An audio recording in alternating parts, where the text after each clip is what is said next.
à tous, ici nous allons faire la seconde partie des livres de Noël comme promis. Désolée encore une fois j'ai un petit peu de retard mais promis on va rattraper tout ça. Et aujourd'hui j'ai un petit elfe avec moi. Je suis pas sûre qu'il va durer pendant toute la vidéo mais au moins il sera là.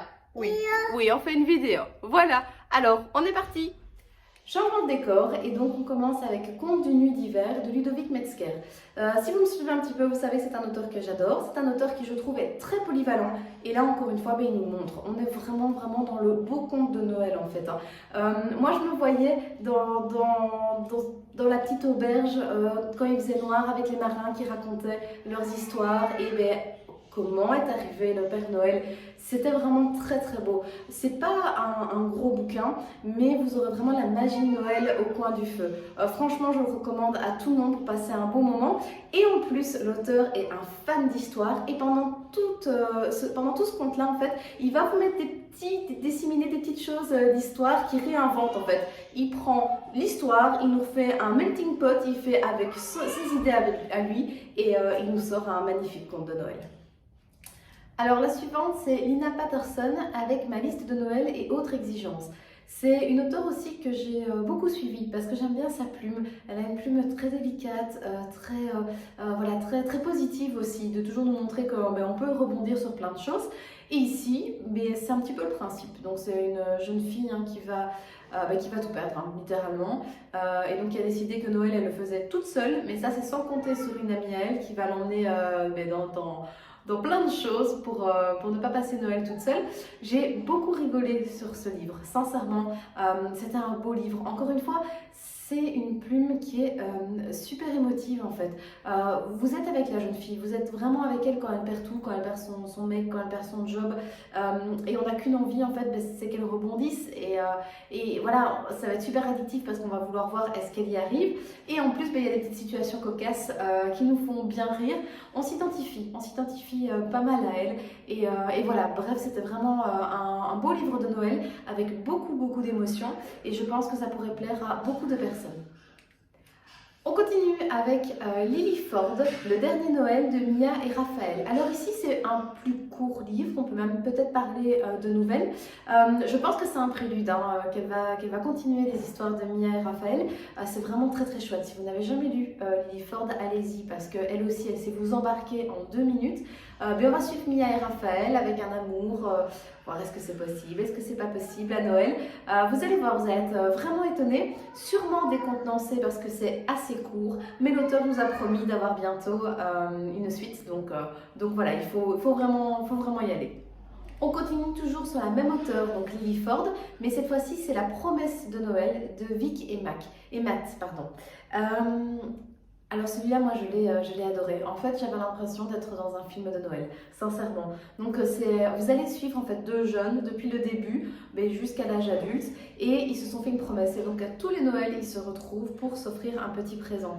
C'est super beau, sincèrement, parce que vous vous doutez bien que on va grandir avec eux, on va avancer avec eux et il va y avoir plein de choses, la vie n'est pas un long fleuve tranquille et voilà, moi dans ce bouquin j'ai rigolé, j'ai été émue mais je me suis aussi énervée et en fait on avance dans le livre parce qu'on veut savoir Noël après Noël ce qui va se passer, donc voilà, c'est vraiment un beau livre de Noël.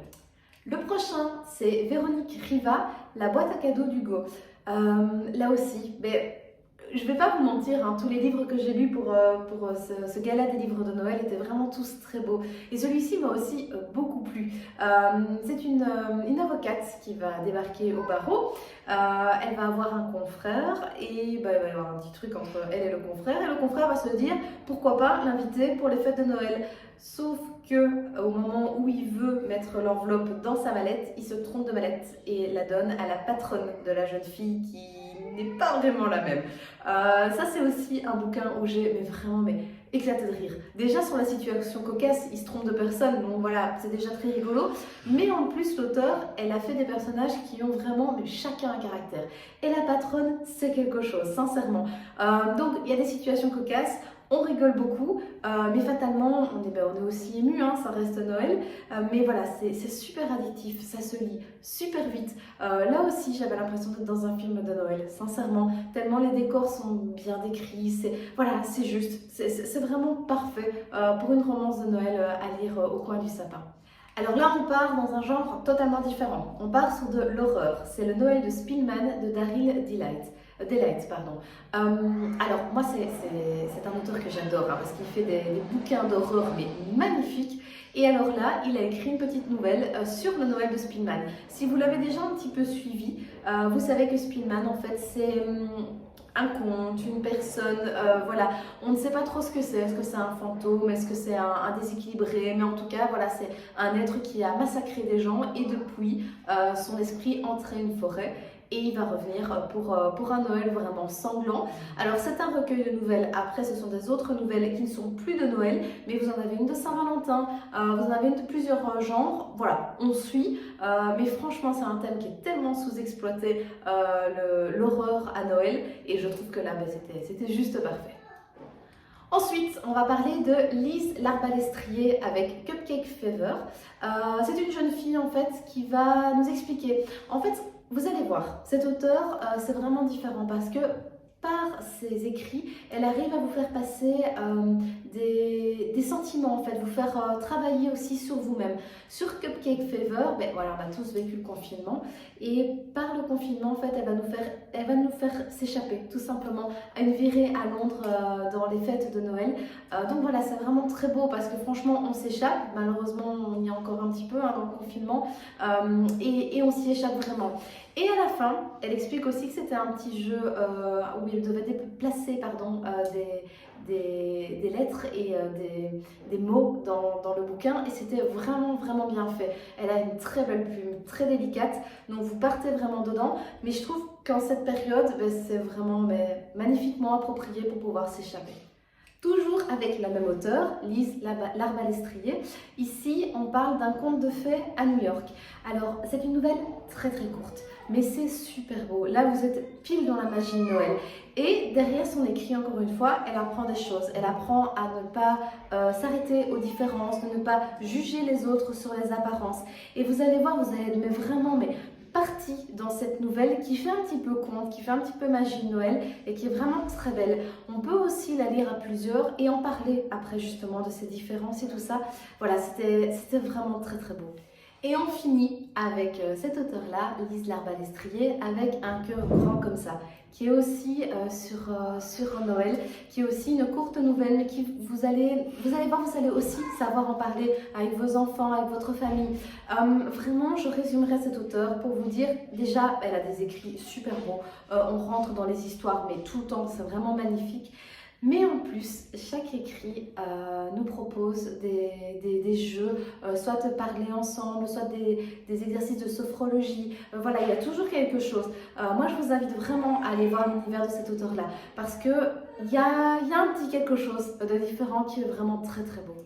Et ici, on finit avec une auteure que j'adore, c'est Liv Fox, avec Miss Erickton, Noël et autres désastres. Alors ici, vous êtes dans de la romance historique, mais en plus de Noël. Donc c'est une auteure dont j'ai parlé il y a peu de temps et où je lui ai fait une semaine spéciale parce que j'adore ses écrits tout simplement. Et je me devais de les remettre ici dans ce Noël. On a eu un petit peu de tout ici, mais finir avec une touche historique, c'est juste sublime. Donc on est vraiment avec Miss Erickton. Vous allez voir, elle a un caractère super trempé, les autres aussi, mais en plus, on est vraiment dans le Noël. Donc, on fait un bond dans le temps et à la période de Noël. C'est juste magnifique, sincèrement. Elle a des écrits vraiment super. Donc, vous ne vous attendez pas au bouquin parce qu'il va y avoir beaucoup de rebondissements, il va y avoir beaucoup d'émotions. C'est vraiment super. Si vous aimez un petit peu les romances historiques, alors allez-y. Et on finit avec le petit dernier de Liv Fox qui est Un duc ou rien. qui est aussi une romance historique de Noël. Vous allez retrouver certains personnages de celui juste avant. Donc même chose, hein, ce qui est génial, c'est que certains vont revenir. Elle a des personnages qui ont des images et des constructions mais incroyables, où on est vraiment avec eux. Elle décrit juste ce qu'il faut pour être vraiment dans cette époque, pour comprendre. Il y a une recherche hein, vraiment incroyable derrière. Et ben vous êtes transporté tout simplement. Vous êtes transporté à cette époque-là, vous êtes transporté dans la période de Noël. Voilà, moi je vous conseille sincèrement, si vous aimez les romances historiques ou si vous n'avez jamais essayé, ben c'est le bon moment, je pense, à Noël. Lisez les deux peuvent se lire totalement indépendantes une de l'autre. Donc voilà, c'est à vous à voir celle que vous préférez. Moi je pourrais même pas vous dire parce que j'ai vraiment adoré les deux. Et voilà, c'est fini pour les livres de Noël, donc la partie 1 et la partie 2 ici qui vient de se terminer. J'ai vraiment été très très contente des auteurs qui m'ont contactée parce que j'ai vraiment passé un moment magnifique. Et je suis contente d'avoir pu vous présenter vraiment tout un panel. On est parti vraiment de la romance, du thriller, des contes, de l'horreur, de l'historique. Donc voilà, on a fait un panel pas mal. Je pense qu'il y a de quoi pour pouvoir lire mais pour soi-même ou pour pouvoir offrir aussi. Hein. Ça peut toujours faire plaisir. Voilà, à bientôt, au revoir.